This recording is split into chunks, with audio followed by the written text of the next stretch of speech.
तो स्वागत है आपका एक नए वीडियो में। ये हमारा झारखंड जीएस प्रैक्टिस सेट का क्लास नंबर 16 है, जिसके अंतर्गत आज हम लोग झारखंड में धार्मिक आंदोलन से संबंधित जितने भी एमसीक्यू है इनको सॉल्व करने का प्रयास करते हैं। तो सबसे पहले ये पॉइंट आपको पता होना चाहिए कि धार्मिक आंदोलन के अंतर्गत हम लोग जैन धर्म और बौद्ध धर्म को शामिल करते हैं। और झारखंड में जो जैन धर्म है और बौद्ध धर्म, इन दोनों धर्मों का जो है वो गहरा प्रभाव जो परिलक्षित होता है। तो सबसे पहले हम लोग जैन धर्म के बारे में कुछ इम्पोर्टेंट जो फैक्ट बनता है इनके बारे में देख लेते हैं। इसके बाद इससे संबंधित हम लोग एमसीक्यू सॉल्व करेंगे।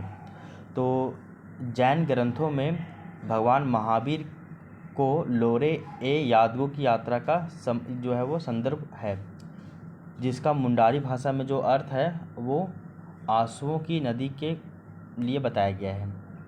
यानी कि जैन ग्रंथ जो है, इन जैन ग्रंथ में जो भगवान महावीर जी हैं तो इनके ना एक यात्रा का जिक्र किया गया है और उस यात्रा को लोरे ए यादगो कहा जाता है। और जिसका जो लोरे ए यादगो है इसका जो अर्थ है वो आंसुओं की नदी होता है मुंडारी भाषा में। ठीक है। इसके अलावा आपको ये पता होना चाहिए कि अगर हम लोग जैन धर्म की जब भी बात करते हैं तो जैन धर्म में सबसे इम्पॉर्टेंट अगर कोई जगह है तो वो आपका पारसनाथ का पहाड़ी है, जो कि झारखंड के गिरिडीह ज़िले में है। तो पारसनाथ पहाड़ी, जिसका ऊंचाई की बात करें तो 1365 मीटर है और अगर फीट में देखें तो 4478 फीट है। और जो आपका पारसनाथ पहाड़ी है ये गिरिडीह ज़िले में स्थित है।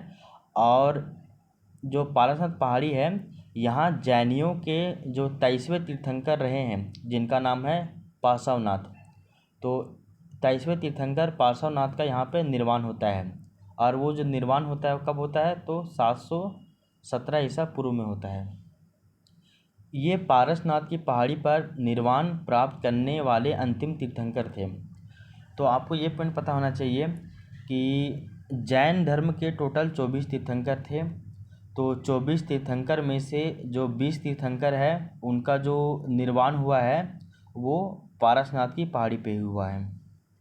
और यहाँ पे जो हम लोग याद एक पॉइंट और देखिए कि जो आपके 23वें नंबर के तीर्थंकर थे जैन धर्म के, जिनका नाम है पार्श्वनाथ, इनका निर्माण पारसनाथ पहाड़ी पे हुआ था। इस कारण से पार्श्वनाथ के नाम पे ही इस पहाड़ी का नाम पारसनाथ रखा गया है। ठीक है। अगर आप देखेंगे तो पारसनाथ में निर्माण करने वाले अगर तीर्थंकर की बात करें तो ये टोटल 20 तीर्थंकर रहे हैं, जिनमें से अगर फेमस की नाम अगर हम लोग देखें तो अजित नाथ, संभवनाथ, अभिनंदन नाथ, सुमति नाथ, उसके बाद है आपके शीतल नाथ, फिर है श्रेयास नाथ, विमल नाथ, अनंत नाथ, फिर आप देखिएगा तो नेमीनाथ, पार्श्वनाथ, ये सभी इम्पोर्टेंट जो है वो तीर्थंकर थे। इनका निर्माण पारसनाथ पहाड़ी में होता है। पारसनाथ पहाड़ी में टोटल 20 तीर्थंकरों का निर्माण होता है। इसके अलावा एक पॉइंट और भी याद रखिएगा कि ये जो पहाड़ है यानी कि पारसनाथ पहाड़, ये जैन धर्मावलंबियों का ये एक प्रमुख तीर्थ स्थल है और इनको ना जैन धर्म का मक्का कहा जाता है। तो जैन धर्म का जो मक्का है किसको कहा जाता है? पारसनाथ की पहाड़ी को कहा जाता है। तो ये हो गया आपका ये हो गया जैन धर्म से संबंधित कुछ इम्पोर्टेंट फैक्ट। इसके अलावा हम लोग देखें तो जैन धर्म से संबंधित कई सारे प्लेस भी देखने को मिलते हैं। तो अगर आप प्लेसेस का जिक्र कीजिएगा तो हम लोग आगे देखेंगे प्लेस। तो पहले हम लोग जैन धर्म के बारे में जो पॉइंट पढ़े हैं इससे संबंधित सारे जो है वो एमसीक्यू सॉल्व करते हैं। तो पहला नंबर क्वेश्चन है कि झारखंड राज्य के बेनूसागर यानी कि सिंहभूम नामक, जो बेनूसागर जो है वो सिंहभूम में है, तो बेनूसागर से जो है वो स्थान से क्या प्राप्त हुआ है? तो अभी आपको बताया गया था ना कि जो अगर हम लोग सिंहभूम की बात करें तो सिंहभूम में 4 प्लेस इंपॉर्टेंट था प्रागैतिहासिक काल में। एक है बारूडी, एक है बेनूसागर, एक है बोनगरा और एक है बानाघाट। आपको ये बताया गया था कि जो बेनूसागर है यहाँ से 7वीं शताब्दी की जैन मूर्तियाँ मिलती है। ठीक है। इसके अलावा जो बारूडी है तो बारूडी और जो है आपका बोनगरा, इन दोनों से हाथ से बने हुए मृदभांड मिलते हैं, पत्थर की कुल्हाड़ी वगैरह मिलती है। तो पाषाणकालीन मृदभांड या फिर हाथ से बने हुए मृदभांड ये बारूडी और आपका बोनगरा से मिलता है। वहीं अगर बानाघाट की बात करें तो बानाघाट से आपका नवपाषाणकालीन पत्थर और काले रंग का मृदभांड मिलता है। तो यहाँ जो बताया जा रहा है कि बेनूसागर से जो है वो क्या मिलता है, तो बेनू सागर से आपका जैन मूर्तियाँ मिलती है, और ये जो जैन मूर्तियाँ हैं वो 7वीं शताब्दी की रहती है। ठीक है, इसके अलावा देखिए तो ये जो बौद्ध मठ के अवशेष है, तो 8वीं शताब्दी के जो है वो बौद्ध मठ, सॉरी 8वीं नहीं, मतलब छठी शताब्दी के छठी शताब्दी में निर्मित बौद्ध मठ के अगर अवशेष की बात की जाए तो ये सीतागढ़ पहाड़ में मिलता है। और यहाँ पे ना विशेष रूप से बुद्ध की 4 आकृतियों से जो युक्त एक स्तूप मिलता है, तथा काले भूरे बलुआ पत्थर की सुंदर स्त्री की एक जो है वो खंडित प्रतिमा देखने को मिलती है। इस वाले पॉइंट को याद रखिएगा। अगर हम लोग कब्रगाह के अवशेष की बात करें तो ये आपका लूपगढ़ी जो कि हजारीबाग में है, यहाँ से मिलता है। और अगर शिवलिंग की बात करें तो हम सभी को पता है हजारीबाग में एक प्लेस है दुमदुमा, वहाँ से शिवलिंग के साक्ष्य मिलते हैं। तो ये था आपका पहला number question. Second number question देखिए कि लौरे ए यादगा की यात्रा का वर्णन जैन ग्रंथों में महावीर स्वामी के संदर्भ में होता है। ठीक है, और अगर इसका शब्द अगर हम लोग देखें इस शब्द का अर्थ क्या है, तो मुंडारी भाषा में इस शब्द का जो अर्थ है वो आंसुओं की नदी है। इसके अलावा देखिए जैन धर्म से संबंधित अगर हम लोग कुछ इम्पोर्टेंट साइट की बात करें, यानी कि क्षेत्र की बात करें, तो उनके बारे में देख लीजिए, क्योंकि यहीं से जो है ज़्यादा क्वेश्चन पूछा जाता है। तो पहला नंबर का अगर हम लोग कोई क्षेत्र की बात करें तो पहला क्षेत्र हम लोग देख चुके हैं, वो है आपका पारसनाथ की पहाड़ी। तो पहला क्षेत्र आपका पारसनाथ की पहाड़ी हो गया। वहीं दूसरा क्षेत्र की बात की जाए तो वो आपका है छोटा नागपुर का मानभूम क्षेत्र, और मानभूम को वर्तमान में धनबाद कहते हैं। तो ये मानभूम वाला क्षेत्र भी याद रखिएगा। वहीं अगर तीसरा नंबर देखिए तो तीसरा नंबर है आपका दामोदर व कसाई नदी। तो दामोदर और कसाई नदी। और अगर छठा प्लेस की बात करें तो आपका हनुमान जो है वो हनुमांड गांव है, हनुमांड गांव। इसके अलावा अगर हम लोग सातवां नंबर प्लेस की बात करें तो वह है आपका सिंहभूम। ठीक है, सिंहभूम। वहीं 8वें नंबर प्लेस की बात करें तो वह है आपका कोल्हुआ पहाड़ी। तो कोल्हुआ पहाड़ी जो है वो आपका मतलब कि जैन धर्म से संबंधित एक प्लेस है। तो जैन धर्म से संबंधित टोटल 8 प्लेस याद रखिएगा। पारसनाथ, दूसरा मानभूम, तीसरा आपका जो है वो मानभूम के अलावा याद रखिएगा दामोदर व कसाई नदी का क्षेत्र, जो ये हो गया। तीसरा के बाद चौथा देखिएगा तो वो है आपका हनुमान गांव। फिर देखिएगा पांचवा, तो यहाँ पे नंबरिंग गलत हो गया है, इस नंबरिंग को आप स्किप कीजिए। ये 1 number Parasnath, 2 number Manbhum, 3 number जो है दामोदर और कसाई वाला क्षेत्र, 4 नंबर जो है वो है आपका क्या बोलते हैं 4 नंबर जो क्षेत्र है वो है आपका हनुमान गांव, 5 नंबर क्षेत्र आपका सिंहभूम वाला क्षेत्र है, और 6 नंबर की बात करें तो 6 नंबर जो है वो आपका कोल्हुआ पहाड़ या फिर कोलेश्वरी पहाड़ है। तो इन सभी को आप याद रखिएगा।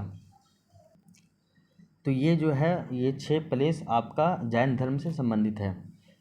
ठीक है ना, 6 प्लेस जैन धर्म से संबंधित है। अगर हम लोग 6 प्लेस फिर से देखें तो एक प्लेस आपका पारसनाथ की पहाड़ी हो गया, दूसरा प्लेस आपका छोटा नागपुर का मानभूम क्षेत्र जिसको धनबाद कहते हैं, तीसरा प्लेस आपका दामोदर व कसाई वाला क्षेत्र हो गया, दामोदर व कसाई नदी क्षेत्र, चौथा प्लेस आपका हनुमान गांव हो गया, पांचवा प्लेस आपका सिंहभूम हो गया, और जो है छठा प्लेस वो आपका कोल्हुआ पहाड़ या फिर कोलेश्वरी पहाड़ हो गया। तो ये 6 प्लेस जो है वो जैन धर्म से संबंधित है झारखंड में। तो अब हम लोग एक एक करके बात करते हैं। तो अगर हम लोग देखें सबसे पहला नंबर कि पारसनाथ से क्या क्या हम लोग पारसनाथ से संबंधित जितना भी फैक्ट था वो हम लोग देख चुके हैं। फिर दूसरे नंबर देखते हैं हम लोग मानभूम के बारे में। तो दूसरा नंबर है आपका मानभूम, और मानभूम जिसको वर्तमान में धनबाद कहते हैं, ये जैन सभ्यता व संस्कृति का केंद्र था। तो जैन सभ्यता और संस्कृति का केंद्र जो था वो मानभूम वाला क्षेत्र था। वहीं दामोदर व कसाई नदी क्षेत्र की बात करें तो दामोदर व कसाई नदी घाटियों में जो है वो जैन धर्म से संबंधित कुछ अवशेष देखने को मिलता है। इसके अलावा अगर हम लोग 4th नंबर जो है वो हनुमान गांव की बात करें तो हनुमान गांव में जो है हनुमान गांव जो है वो पलामू में स्थित है, और यहाँ पे जैन धर्म से संबंधित कुछ पूजा स्थल देखने को मिलते हैं। इसके अलावा अगर हम लोग 5वां नंबर बात करें सिंहभूम का, तो सिंहभूम के बेनू सागर प्लेस से 7वीं शताब्दी की जो है वो जैन मूर्तियाँ प्राप्त हुई हैं। इसके अलावा ये भी जानिए कि सिंहभूम के जो आरंभिक निवासी हैं तो सिंहभूम के आरंभिक निवासी जैन धर्म को मानने वाले थे। तो सिंहभूम वाले क्षेत्र में जो पहले जो लोग रहते थे आरंभिक काल में, तो उनको जो है वो जो लोग थे वो जैन धर्म को मानते थे और उन लोगों को सरक कहा जाता था। और ये सरक जो है ये जैन धर्म मानने वाले लोगों को कहा जाता था, जो कि सिंहभूम के आरंभिक निवासी थे। और ये जो लोग थे ये गृहस्थ जैन मतावलंबी थे। ये लोग कैसे थे?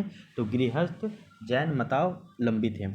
इसके अलावा देखिए सरक और श्रावक, ये जो सरक है ये श्रावक का बिगड़ा हुआ रूप है, ये पता होना चाहिए। जो सरक है ये श्रावक का ही बिगड़ा हुआ रूप है। आगे देखिए हो जनजाति के लोगों ने इन्हें सिंहभूम के क्षेत्र से जो है बाहर निकाल दिया। तो सिंहभूम वाले क्षेत्र में आरंभिक काल में जो निवासी रहते थे, जो जनजाति रहते थे, वे जैन धर्म को मानते थे, जिन्हें सरक कहा जाता था। सरक जो शब्द है ये श्रावक का ही बिगड़ा हुआ रूप है। फिर देखिए जो आपका सिंहभूम के आरंभिक निवासी हैं इनको रिप्लेस करते हैं कौन? तो हो जनजाति। तो ये भी आपको पता होना चाहिए। इसके अलावा देखिए लास्ट जो है छठा नंबर प्लेस जो जैन धर्म से संबंधित है वो है आपका कोल्वा पहाड़ी। कोल्वा पहाड़ी को कोलेश्वरी पहाड़ भी कहते हैं और ये आपका झारखंड के चतरा ज़िले में स्थित है। और जो आपका कोल्वा या फिर जो कोलेश्वरी पहाड़ है इसका जो संबंध है वो झारखंड के जैन धर्म और बौद्ध धर्म दोनों से है। इसके अलावा यहाँ पर जैन व बौद्ध धर्म की अनेक मूर्तियाँ वगैरह यहाँ पे देखने को मिलती हैं। इस पहाड़ पे जो है वो 10वें तीर्थंकर जिनका नाम थे आपका क्या बोलते हैं उसको 10वें तीर्थंकर जो थे उनका नाम शीतलनाथ था। तो जो कोलेश्वरी पहाड़ है इसमें शीतलनाथ जो कि जैन धर्म के 10वें तीर्थंकर है इनको ज्ञान की प्राप्ति होती है।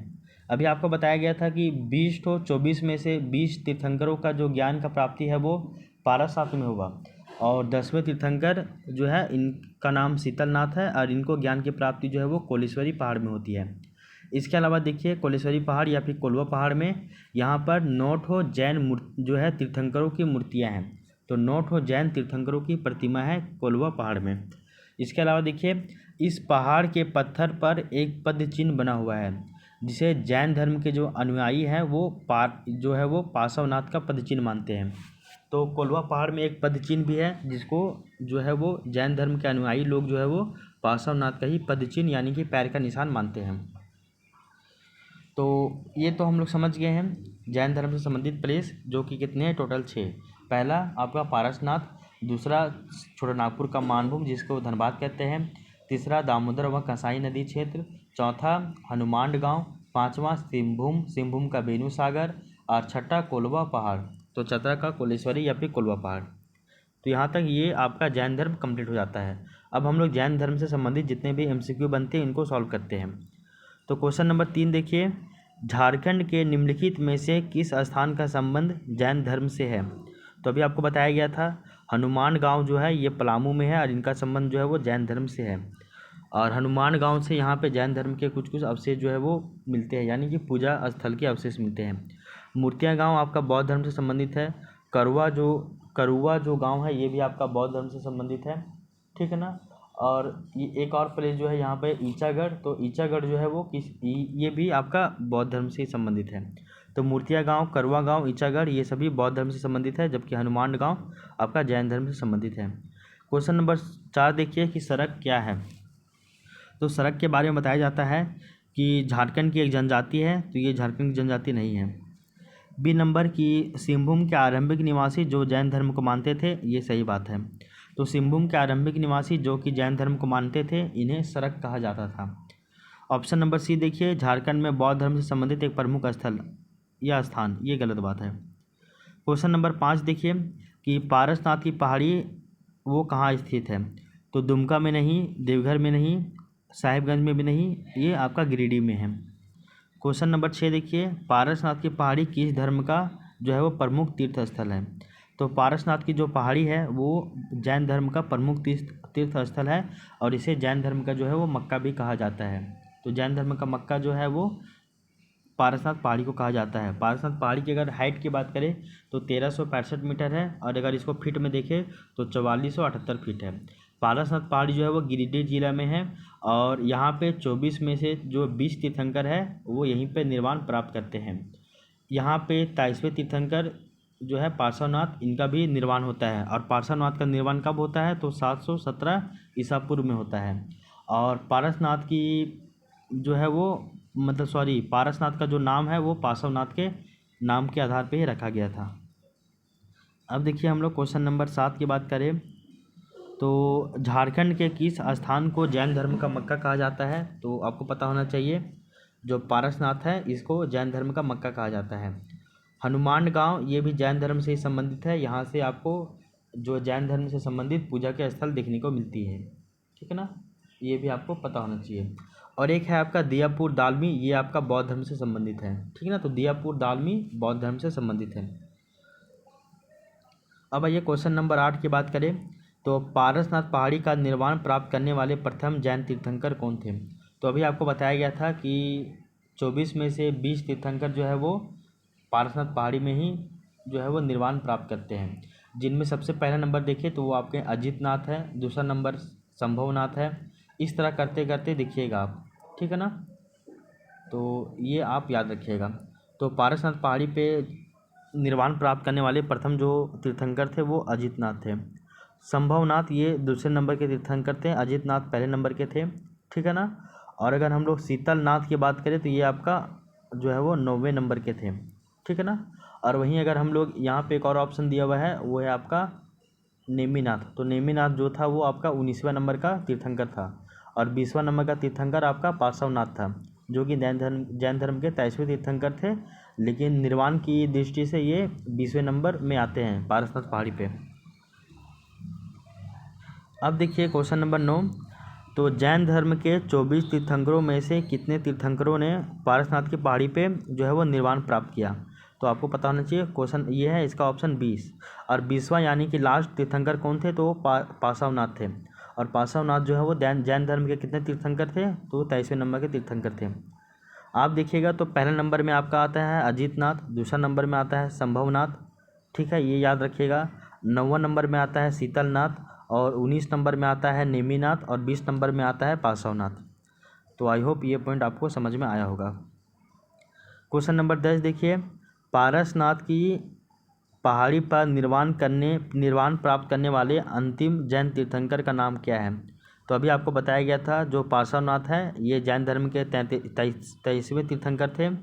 और अगर हम लोग पारसनाथ में निर्वाण के क्रम देखें तो ये 20वें नंबर में आते हैं। और यही पारसनाथ पे जो है वो अंतिम जो है निर्वाण प्राप्त करने वाले तीर्थंकर थे।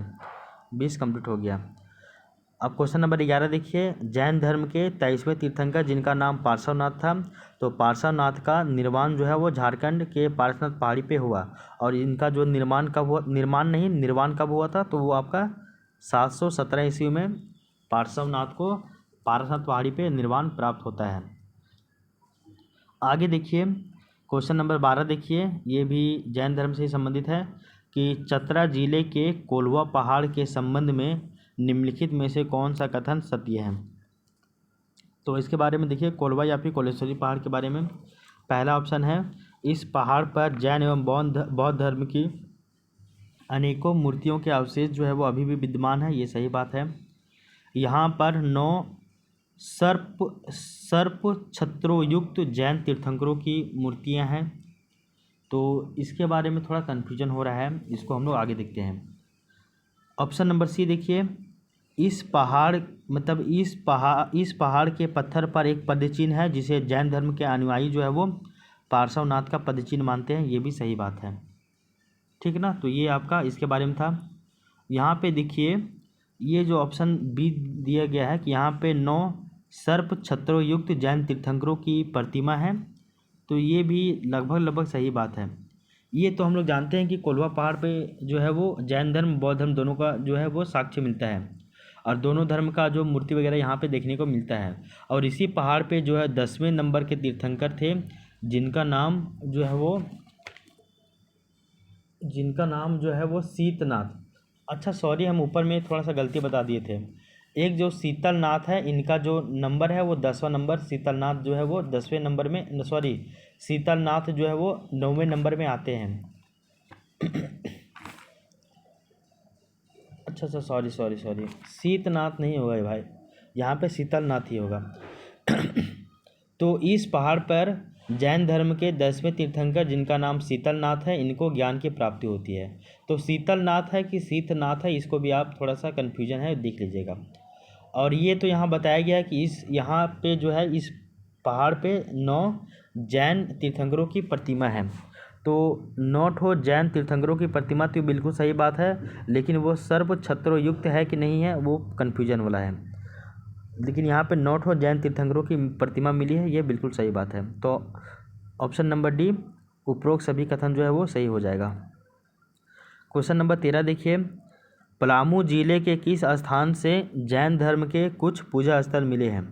तो जो है पलामू का एक गांव है, उसका नाम है हनुमान गांव। यहाँ से जैन धर्म से संबंधित पूजा के स्थल मिलते हैं। पलामू में ही एक प्लेस है पांकी, ठीक है ना। चैनपुर आपका गुमला में है। और ये जो मूर्तिया गांव है, ये मूर्तिया गांव जो है ये आपका पलामू में ही स्थित है, लेकिन ये बौद्ध धर्म से संबंधित है। अब क्वेश्चन नंबर 14 देखिए, जैन धर्म के संबंध में निम्नलिखित में से कौन सा कथन जो है वो असत्य है यानी कि गलत है? तो ऑप्शन ए देखिए, जैन धर्म के सभी तीर्थंकरों को पारसनाथ की पहाड़ी पर निर्वाण प्राप्ति हुई है। तो ये गलत बात है। सभी नहीं, 24 में से जो है वो 20 तीर्थंकरों को जो है वो पारसनाथ पे ही ज्ञान की प्राप्ति होती है। तो 24 में से कितना, याद रखिए, 24 में से कितना, तो 24 में से 20 तीर्थंकर। ऑप्शन नंबर बी देखिए कि दामोदर एवं कंसाई नदी घाटी क्षेत्र में जैन धर्म से संबंधित अवशेष देखने को मिलते हैं, बिल्कुल सही बात। छोटा नागपुर का मानभूम क्षेत्र जो है वो जैन सभ्यता व संस्कृति का एक प्रमुख केंद्र था, बिल्कुल सही बात। सिंहभूम का एक प्लेस है बेनूसागर, यहाँ से जो है वो 7वीं शताब्दी की जैन मूर्तियाँ देखने को मिलती है, तो ये भी सही बात है। आगे देखिए क्वेश्चन नंबर 15 कि जैन धर्म के 10वें तीर्थंकर जिनका नाम शीतलनाथ है, और शीतलनाथ को ज्ञान की प्राप्ति किस जो है वो स्थल से होती है?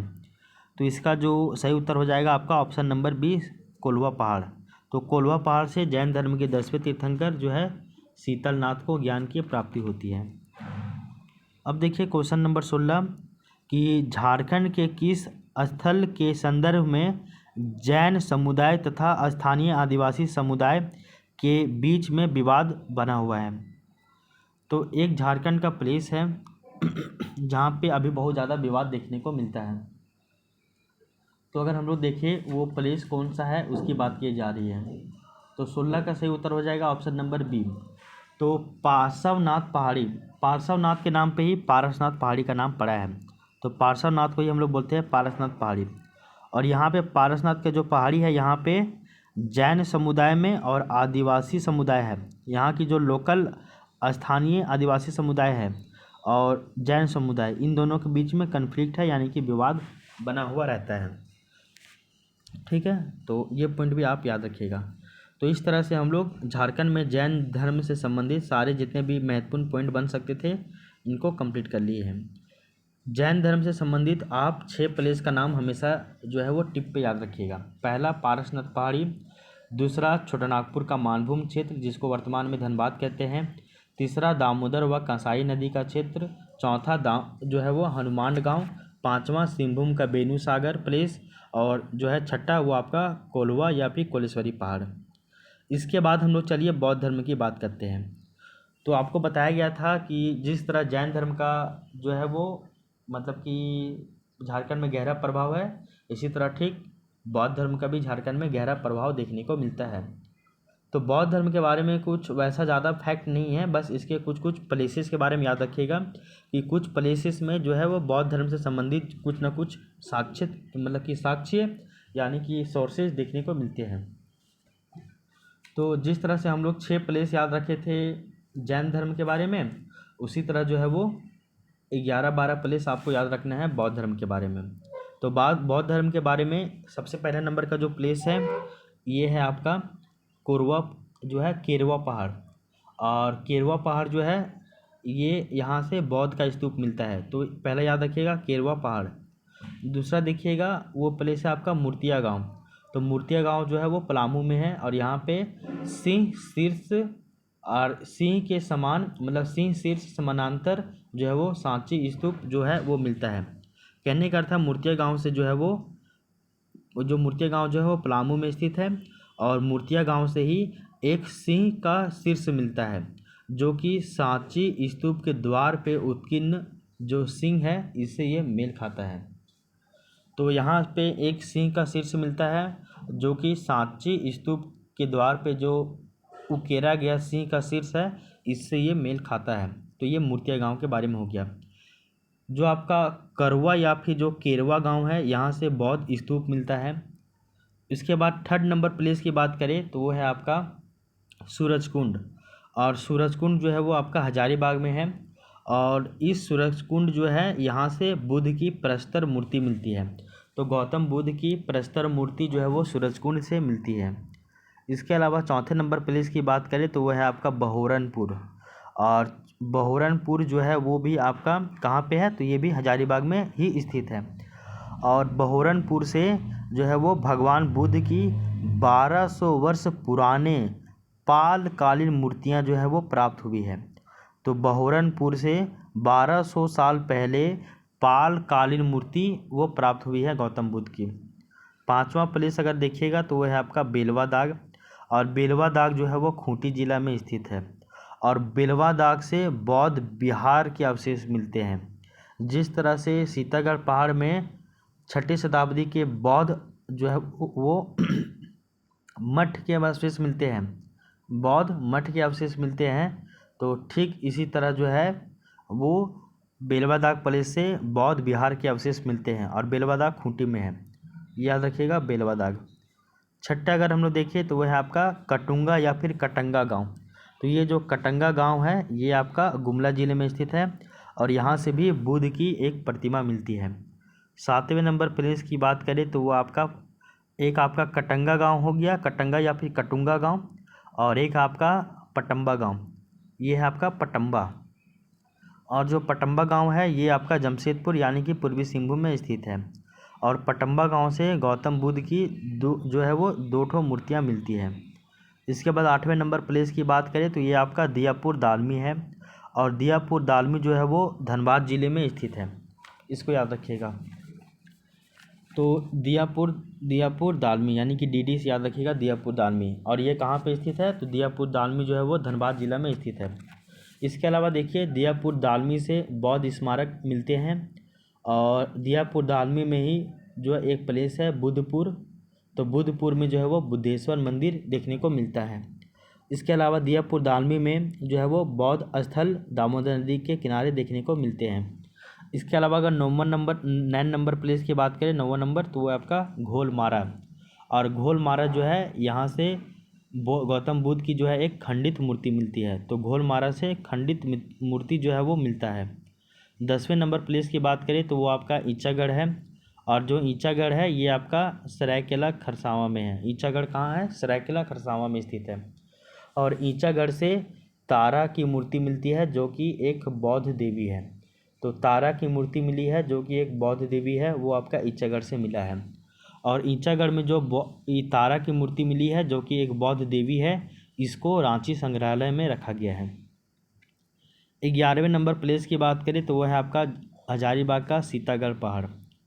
तो सीतागढ़ पहाड़ के बारे में बताया जाता है कि ये हजारीबाग ज़िले में स्थित है और यहाँ से जो प्राप्त जो बौद्ध विहार है इसका जो उल्लेख है ये फाहियान के द्वारा भी किया गया है। तो सोचिए महान चीनी जो है एक राइटर थे फाहियान, वो हजारीबाग आते भी हैं और हजारीबाग में स्थित सीतागढ़ पहाड़ है, इनके बारे में जिक्र भी करते हैं कि सीतागढ़ पहाड़ में जो है वो बौद्ध विहार देखने को मिलता है। जब हम लोग प्रागैतिहासिक काल पढ़ रहे थे तो उसमें हम लोग देखे थे कि हजारीबाग में सीतागढ़ पहाड़ है और यहाँ पे 6ठी शताब्दी में निर्मित बौद्ध मठ के अवशेष मिलते हैं। तो बौद्ध मठ बौद्ध विहार इसका जो अवशेष है सीतागढ़ पहाड़ से मिलता है। इसके अलावा एक पॉइंट और भी याद रखिएगा कि जो आपका सीतागढ़ पहाड़ है यहाँ से भगवान बुद्ध की 4 आकृतियों वाला एक स्तूप मिलता है। तो भगवान बुद्ध की 4 आकृतियों वाला एक स्तूप जो है वो सीतागढ़ पहाड़ से देखने को मिलता है, ये आपको पता होना चाहिए। तो ये था आपका मतलब कि बौद्ध धर्म से संबंधित जितने भी प्लेस हैं तो ठीक है ना। तो 11 प्लेस टोटल जो है वो आप याद रखिएगा, जो कि मतलब बौद्ध धर्म से संबंधित है। इसके अलावा नोट में एक दो बात और भी याद रखिएगा कि बंगाल में पाल शासकों के दौरान झारखंड में बौद्ध धर्म की जो है वो वज्रयान शाखा विकसित हुई। तब जब बंगाल में पाल शासक का जो है वो शासन चल रहा था, तो उसी समय झारखंड में जो है वो बौद्ध धर्म की कौन सी शाखा विकसित हुई थी, तो वज्रयान शाखा विकसित हुई थी। इसके अलावा देखिए कि झारखंड में कुमारगुप्त के प्रवेश के उपरांत बौद्ध धर्म का ह्रास होने लगा था।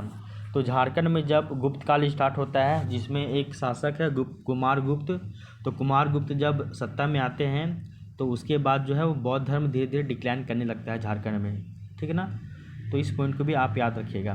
तो जिस तरह से जैन धर्म से संबंधित हम लोग 6 प्लेस के बारे में याद किए, उसी तरह बौद्ध धर्म से भी संबंधित जो है वो 11 प्लेस के बारे में आपको पता होना चाहिए।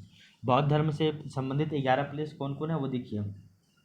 पहला मूर्तिया गांव पलामू, दूसरा केरवा या फिर करवा गांव, तीसरा सूरजकुंड हजारीबाग में, चौथा बहोरनपुर हजारीबाग में, पांचवा बेलवादा खूंटी में, छठा कटंगा गुमला में, सातवां पटम्बा जमशेदपुर में, आठवां घोलमारा, नौवां दियापुर दालमी धनबाद में, 10वां ईचागढ़ सरायकेला खरसावां में, 11वां सीतागढ़ पहाड़ हजारीबाग में।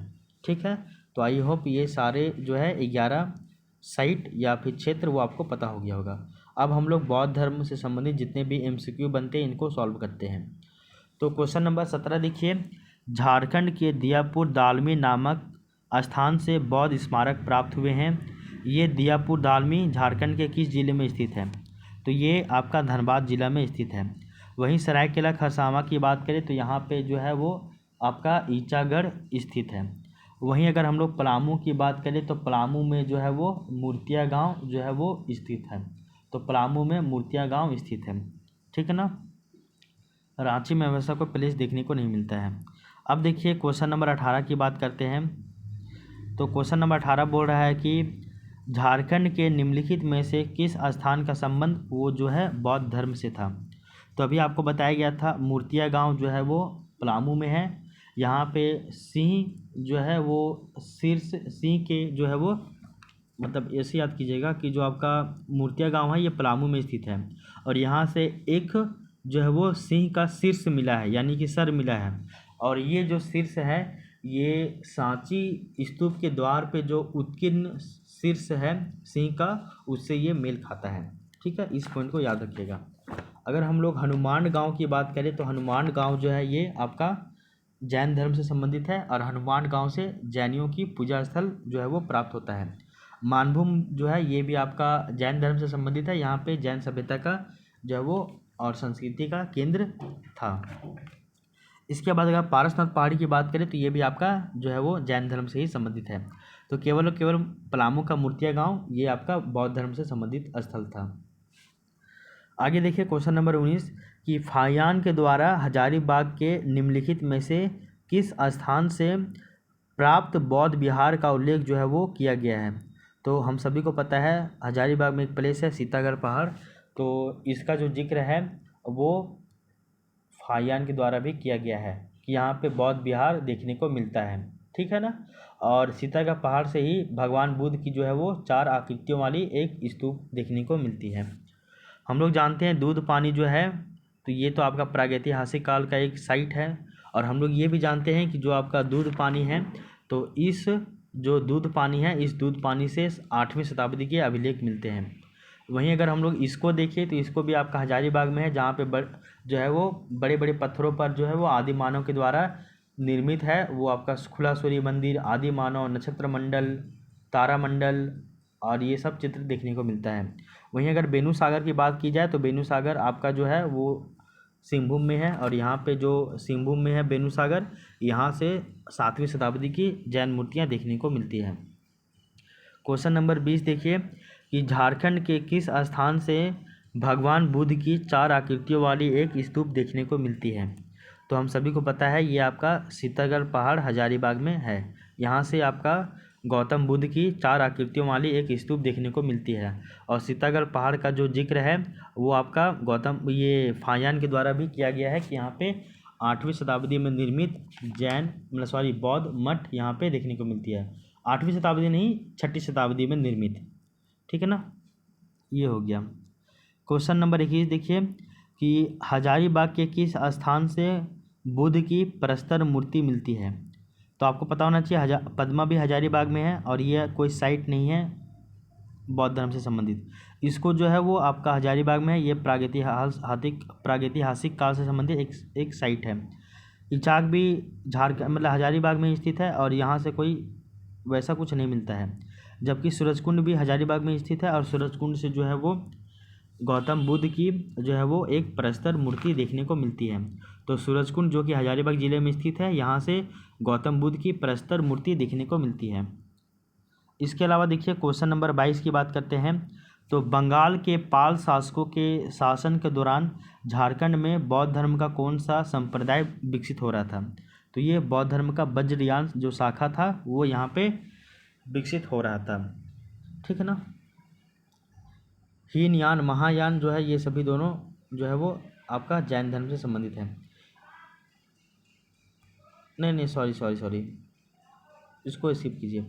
तो बंगाल में जब पाल शासकों का शासन चल रहा था तो उस समय झारखंड में बौद्ध धर्म की वज्रयान शाखा जो थी वो विकसित हुई थी। क्वेश्चन नंबर 23 देखिए, निम्नलिखित में से किस स्थान से भगवान बुद्ध की एक खंडित जो है वो प्रतिमा मिली है। तो खंडित प्रतिमा की बात की जा रही है। तो हम सभी को पता है कि एक आपका पटमदा या फिर पटमदा गांव है, इसको याद कीजिएगा, पटमदा गांव। तो ये पटमदा जो गांव है ये आपका जमशेदपुर में स्थित है और यहाँ से गौतम बुद्ध की जो है वो 2 ठो आपका प्रतिमाएं मिलती है। तो पटम्बा गांव से गौतम बुद्ध की 2 ठो प्रतिमाएं मिलती हैं। वहीं एक और प्लेस है आपका घोलमारा, और घोलमारा जो है यहाँ से गौतम बुद्ध की जो है वो प्रस्तर एक खंडित बुद्ध की मूर्ति मिलती है। तो घोलमारा से प्रस्तर की एक जो है वो खंडित मूर्ति मिलती है गौतम बुद्ध की। तो भगवान बुद्ध की अगर खंडित मूर्ति की बात की जाए तो वो आपका घोलमारा में मिलता है, जबकि पटमदा आपका जमशेदपुर में है और यहाँ से बुद्ध की 2 प्रतिमाएं मिलती है। इसको आपका हजारीबाग में है और यहाँ से आपका हम लोग पता है कि गुफा वगैरह देखने को मिलता है, ठीक ना। इसके अलावा अगर बेनू सागर की बात करें तो ये आपका सिंहभूम में है और यहाँ से जो है वो बेनू सागर से आपका 7वीं शताब्दी की जैन मूर्तियाँ देखने को मिलती हैं।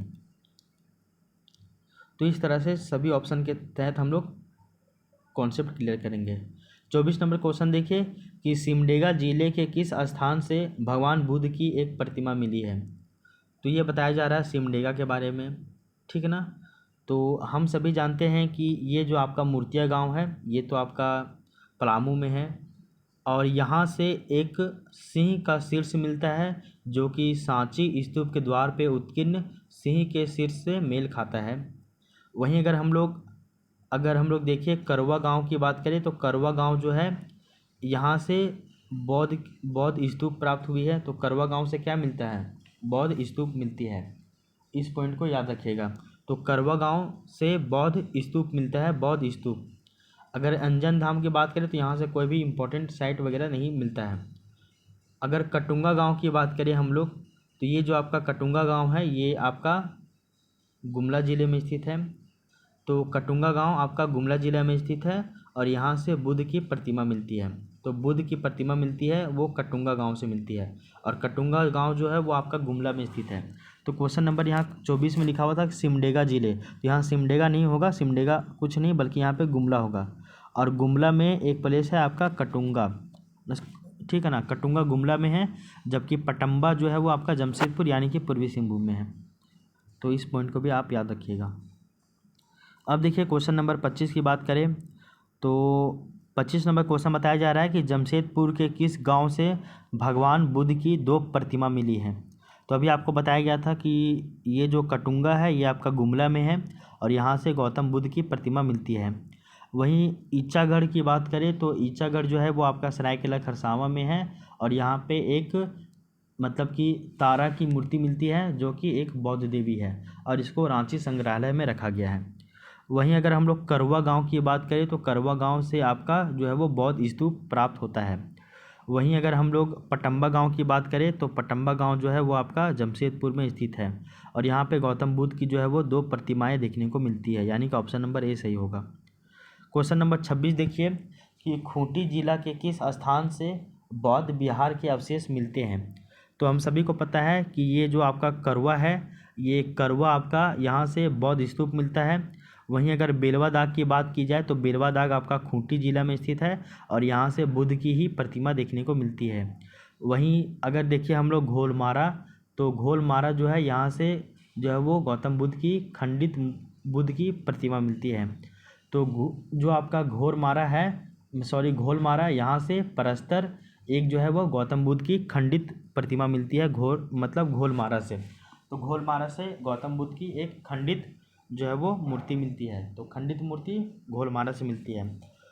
और ये जो बेलवा दाग है ये हम सभी को पता है कि ये आपका खूंटी जिला में स्थित है, तो इसका सही उत्तर हो जाएगा आपका ऑप्शन नंबर बी। तोरपा वैसा कोई भी इंपॉर्टेंट नहीं है। तो खूंटी जिला के बेलवा दाग स्थान से बौद्ध विहार के अवशेष देखने को मिलते हैं। अब देखिए क्वेश्चन नंबर 27 की बात करते हैं, जो कि इम्पॉर्टेंट भी है। कि क्वेश्चन नंबर 27 देखिए, पलामू जिला के किस स्थान से एक सिंह शीर्ष प्राप्त हुआ है जो कि सांची स्तूप के द्वार पर उत्कीर्ण सिंह शीर्ष से मेल खाता है। तो ये आपका मूर्तिया गांव, आपका पलामू का जो मूर्तिया गांव है यहाँ से ये मिलता है। हम लोग पांकी की बात करते हैं, पांकी में कुछ भी नहीं इंपॉर्टेंट है, चैनपुर गांव में भी इंपॉर्टेंट नहीं है। अगर हम लोग कटुंगा की बात करें तो कटुंगा आपका गुमला जिला में स्थित है और यहाँ पे गौतम बुद्ध की एक प्रतिमा देखने को मिलती है। इसके अलावा हम लोग क्वेश्चन नंबर 28 की बात करें तो झारखंड के किस स्थान से बौद्ध देवी तारा की मूर्ति मिली है। तो बौद्ध देवी तारा की मूर्ति जो है वो आपका ईचागढ़ से मिला है, ठीक ना। और ईचागढ़ कहाँ है, तो सरायकेला खरसावां में है। और ये जो बौद्ध देवी तारा है, इसका जो मूर्ति है ये रांची संग्रहालय में रखा गया है। अगर हम लोग बेलवा दाग की बात करें तो बेलवा दाग आपका खूंटी जिला में स्थित है और यहाँ पे बौद्ध विहार के अवशेष मिलते हैं। वहीं अगर हम लोग घोलमारा की बात करें तो घोलमारा में जो है वो गौतम बुद्ध की एक खंडित मूर्ति मिलती है। वहीं इचाक से कुछ भी इम्पोर्टेंट नहीं मिला। क्वेश्चन नंबर 29 देखिए कि झारखंड राज्य के किस जिले से दालमी और बुद्धपुर बौद्ध स्मारक प्राप्त हुए हैं। तो जब हम लोग दियापुर दालमी की बात करते हैं तो ये आपका झारखंड का धनबाद जिला में स्थित है, ठीक है ना। और दियापुर दालमी से जो है वो बौद्ध स्मारक प्राप्त हुआ है। साथ ही साथ यहाँ पे जो हम लोग देखते हैं कि बुद्धपुर में एक बुद्धेश्वर मंदिर भी मिलता है। और ये भी याद रखते हैं कि ये जो है वो बौद्ध स्थल दामोदर नदी के किनारे स्थित है। तो दियापुर दालमी के बारे में याद रखिए कि ये एक बौद्ध स्थल है, मतलब कि बौद्ध धर्म से संबंधित स्थल है और ये दामोदर नदी के किनारे स्थित है और ये धनबाद जिला में है। और यहीं पे याद रखिएगा कि यहाँ से बौद्ध स्मारक मिलते हैं, साथ ही साथ जो बुद्धपुर है वहाँ से बुद्धेश्वर मंदिर भी देखने को मिलता है। इसके अलावा देखिए क्वेश्चन नंबर 36 की बात करें, क्वेश्चन नंबर 30 की बात करें तो धनबाद में स्थित प्रसिद्ध बौद्ध स्थल दियापुर दालमी जो है वो किस नदी के किनारे स्थित है, तो वो दामोदर नदी के किनारे स्थित है। क्वेश्चन नंबर 31 देखिए, धनबाद में स्थित बुद्धपुर नामक प्रसिद्ध बौद्ध स्थल निम्नलिखित में से किस नदी के किनारे स्थित है। तो ये भी आपको पता होना चाहिए, ये भी आपका दामोदर नदी के ही किनारे स्थित है। तो हम लोग जब देखते हैं, अगर हम लोग जैन धर्म की बात करें तो जैन धर्म में भी एक नदी है, वो है आपका दामोदर नदी और कंसाई नदी। तो दामोदर और कंसाई नदी जैन धर्म से भी संबंधित है, जबकि दामोदर नदी आपका बौद्ध धर्म से भी संबंधित है। इसके अलावा अगर हम लोग देखें नेक्स्ट क्वेश्चन की बात करते हैं, क्वेश्चन नंबर 32। तो बताया गया है कि झारखंड के धनबाद जिले में स्थित बुद्धपुर नामक बौद्ध स्थान से निम्नलिखित में से कौन सा मंदिर मिला है। तो बुद्धपुर नामक स्थान से जो है वो आपका बुद्धेश्वर मंदिर देखने को मिलता है। छिन्नमस्तिका मंदिर भी, ये भी आपका जो है वो रामगढ़ में स्थित है और ये 2 नदी के संगम पे स्थित है, ये दामोदर और भैरवी नदी के संगम पे। बैद्यनाथ मंदिर आपका झारखंड के गिरिडीह जिले में है, ये हम लोग आगे मंदिर वाले टॉपिक में पढ़ेंगे। हापा मुनि मंदिर कहाँ है, इसको आप कमेंट कीजिएगा और इसके बारे में भी हम लोग आगे डिटेल से ही पढ़ेंगे। 33 नंबर क्वेश्चन देखिए कि सरायकेला खरसावां के ईचागढ़ से प्राप्त बौद्ध देवी तारा की जो मूर्ति है निम्नलिखित में से किस संग्रहालय में रखा गया है। तो ऑप्शन ए है आर्ट गैलरी हजारीबाग, नहीं। ऑप्शन बी है रांची संग्रहालय, सही बात। ऑप्शन सी है पटना संग्रहालय, गलत बात। ऑप्शन डी है कोलकाता संग्रहालय, ये भी गलत बात है। तो बौद्ध देवी तारा की जो मूर्ति है जो कि ईंचागढ़ से मिली है, तो ये ईंचागढ़ सरायकेला खरसावां में स्थित है और इस मूर्ति को रांची संग्रहालय में रखा गया है। इसके अलावा देखिए हम लोग आज का लास्ट क्वेश्चन देखते हैं कि निम्नलिखित में से किस शासक के प्रवेश से जो है वो प्रवेश के उपरांत झारखंड में बौद्ध धर्म का ह्रास हुआ। तो जब हम लोग देखते हैं कि जब झारखंड में गुप्त काल चल रहा होता है तो गुप्त काल में जो है वो हिंदुइज्म बहुत ही प्रकाष्ठ पे चला जाता है और इसमें संस्कृत भाषा बहुत अपने चरमोत्कर्ष पे चला जाता है। तो इसी समय गुप्त काल में ही एक राजा आता है कुमारगुप्त। तो जब कुमारगुप्त का एंट्री झारखंड में होता है तो फिर झारखंड से बौद्ध धर्म जो है वो धीरे धीरे डिक्लाइन करने लग जाता है। चंद्रगुप्त जो है वो आपका मौर्य काल से संबंधित है, श्रीगुप्त आपका गुप्त वंश से संबंधित है गुप्त काल से, और समुद्रगुप्त भी जो है वो आपका गुप्त काल से ही संबंधित है। तो इन सभी पॉइंट को भी आप याद रखिएगा। तो इस तरह से हम लोग का ये सेशन कंप्लीट होता है। तो आज हम लोग जो है वो झारखंड में जो धार्मिक आंदोलन था, जिसमें हम लोग धार्मिक आंदोलन के अंतर्गत जैन धर्म और बौद्ध धर्म दोनों के बारे में पढ़े। तो इन दोनों से संबंधित जितना भी MCQ बन सकता था इनको हम लोग सॉल्व किए और सारे कॉन्सेप्ट, सारे फैक्ट और सारे डाटा को हम लोग समझ चुके हैं। तो मिलते हैं अब नेक्स्ट क्लास में, तब तक के लिए thank you, take care, bye.